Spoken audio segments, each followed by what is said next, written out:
Coming up on 5 Minute News. Fighting in Ethiopia's Afar forces 54,000 people to flee. Vaccinations rise in some states with soaring infections. And France's Macron changes phone in light of Pegasus case. It's Friday, July 23. I'm Anthony Davis. Attacks by Tigrayan fighters in Ethiopia's Afar region have forced over 54,000 people from their homes, an official said on Thursday, and refugees in a camp in southern Tigray described heavy clashes nearby. Tens of thousands of people, meanwhile, rallied in the capital to support Prime Minister Abiy Ahmed, who's faced criticism for his handling of a conflict that threatens to undermine stability in Africa's second most populous nation. Tigrayan fighters who want the Ethiopian government to accept their terms before talks on a ceasefire can begin have taken control of 3 districts in Afar this week. The region is of strategic importance because the main road and railway linking Addis Ababa, landlocked Ethiopia's capital, with the seaport of Djibouti run through it. Ahmed quoted some of the displaced people as saying Tigrayan fighters had burned houses, looted properties and killed civilians. The leader of the Tigray People's Liberation Front said that Tigrayan forces were in Afar and they planned to target forces from the neighbouring Amara region, which has been fighting on behalf of the government. In southern Tigray, some Eritreans in the Adi Harush refugee camp said there'd been heavy fighting nearby on Thursday morning. Tens of thousands of refugees from Eritrea who were in Tigray before the war began are trapped in 2 camps on the front lines, Mayeni and Adi Harush. The Ethiopian refugee agency Afar said in a statement that 6 refugees had been killed in fighting and 2 more had died from lack of medical attention. Afar also said in violation of the international humanitarian law, the rebels deployed heavy artilleries in the refugee camps, and there appears to be continuous militant activity and sporadic shootings. Vaccinations are beginning to rise in some states where COVID-19 cases are soaring, White House officials said yesterday, and hospitals are running out of space because of the Delta variant, which is spreading with incredible efficiency.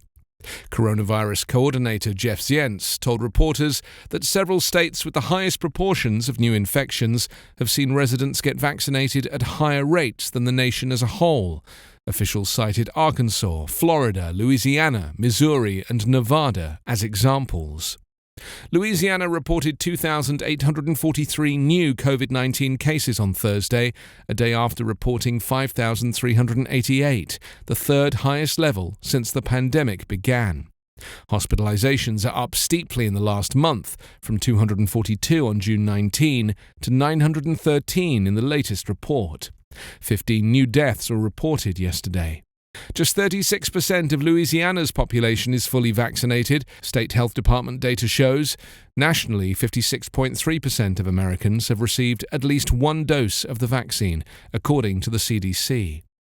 Ali Neal, a spokesperson for Louisiana's health department, said the state had seen a little bump in vaccinations recently. Some attribute this to the change in direction from hosts on Fox News, who until 2 days ago were spreading negative conspiracy theories about vaccination.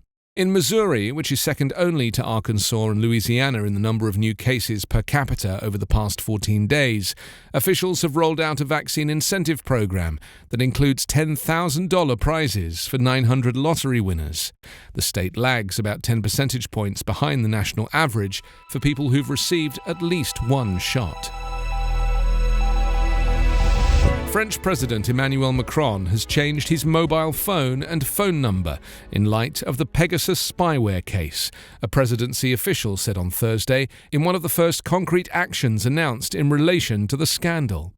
Government spokesman Gabriel Attal said the president's security protocols were being adapted in light of the incident.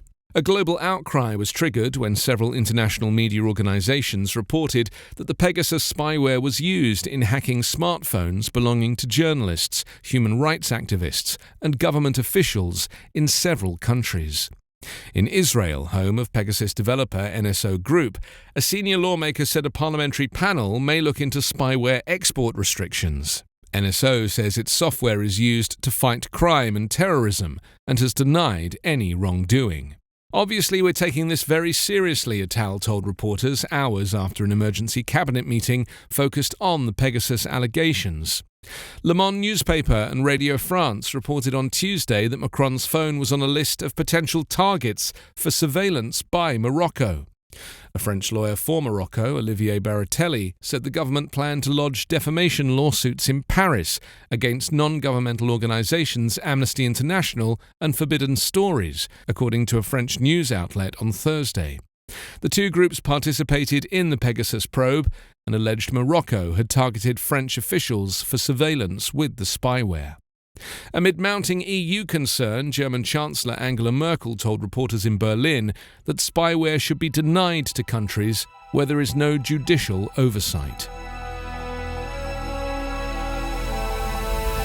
You can subscribe to 5 Minute News on YouTube with your preferred podcast app. Ask your smart speaker or enable 5 Minute News as your Amazon Alexa flash briefing skill.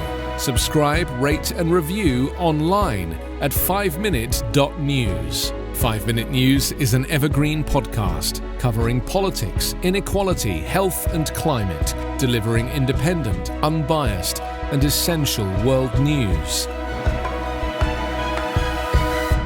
daily.